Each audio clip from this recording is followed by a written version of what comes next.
జగన్ మీద ద్వేషం, వైఎస్ఆర్ కాంగ్రెస్ పార్టీ మీద ద్వేషం, వైఎస్ కుటుంబం మీద ద్వేషం పవన్ కళ్యాణ్ ఎక్కడా ఆపుకోవట్లేదు, కొనసాగిస్తూ ఉన్నారు.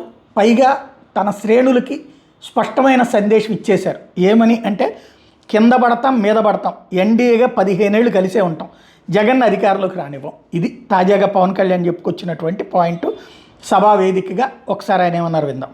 ప్రజలకు మేము మీ ద్వారా మాటిస్తున్నాం, మాలో ఎన్ని ఇబ్బందులు ఎన్ని ఇట్లాంటివి వచ్చినా, ఎవరైనా మాట్లాడిన గౌరవ సభ్యులు ఎవరైనా మాట్లాడిన మేము వీటిని అధిగమించి ప్రజల మన్నను చూరుకొని 15 సంవత్సరాలు ఖచ్చితంగా మా ఎన్డీఏ ప్రభుత్వం ఉండదు. ఎన్ని ఇబ్బందులు ఉన్నప్పటికీ కింద పడతాం మీద పడతాం, అవి మా ఇంటి విషయాలు అధ్యక్ష గారు, అవి మన ఇంటి విషయాలు, అవి మన ఎన్డీఏ కూటమి విషయాలు, మన కుటుంబ విషయాలు. కింద పడతాం మీద పడతాం ఒక మాట అనొచ్చు, ఇంకోటి అనొచ్చు, నాకు ఏం అభ్యంతరం. కానీ ఇంకొకసారి మటుకు గవర్నర్ గారికి గౌరవం ఇవ్వని వ్యక్తుల పార్టీ మటుకు ఈ సభలో అడుగు పెట్టకూడదు. వాళ్ళకి అధికారం బాగా.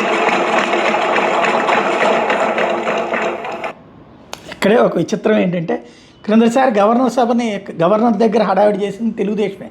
అప్పుడు వైసీపీ అధికారంలో ఉన్నప్పుడు అప్పుడు గవర్నర్కి గౌరవం ఇవ్వనటువంటిది ఆ రోజున మరి అది తెలుగుదేశం పార్టీ వాళ్ళ దాంతోనే కదా కలిసి సాగుతోంది.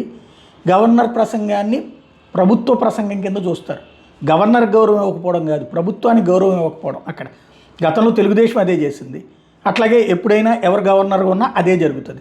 కాకపోతే దాన్ని అదేదో ప్రత్యేకించి చూపించడం అన్నటువంటిది పవన్ కళ్యాణ్కే చెల్లింది. ఓవరాల్గా ఒకటే ఏంటంటే, ప్రతి ఒక్క కాపు సామాజిక వర్గానికి సంబంధించిన వాళ్ళు గుర్తుపెట్టుకోవాల్సింది, అలాగే ప్రతి ఒక్క జనసేన కార్యకర్త గుర్తుపెట్టుకోవాల్సింది, ఊరుకూరికినే తెలుగుదేశంతో గొడవలు పడటం అనవసరం, ఏదైనా కామెంట్లు చేయడం అనవసరం. 15 సంవత్సరాలు కలిసే ఉంటారు పవన్ కళ్యాణ్ అన్నటువంటి విషయం. అలాగే ముఖ్యమంత్రి పదవి విషయం కూడా పవన్ కళ్యాణ్ అన్నటువంటిది, సీఎం అనేటటువంటి నినాదాలు కూడా పక్కన పెట్టాల్సిన సందర్భం.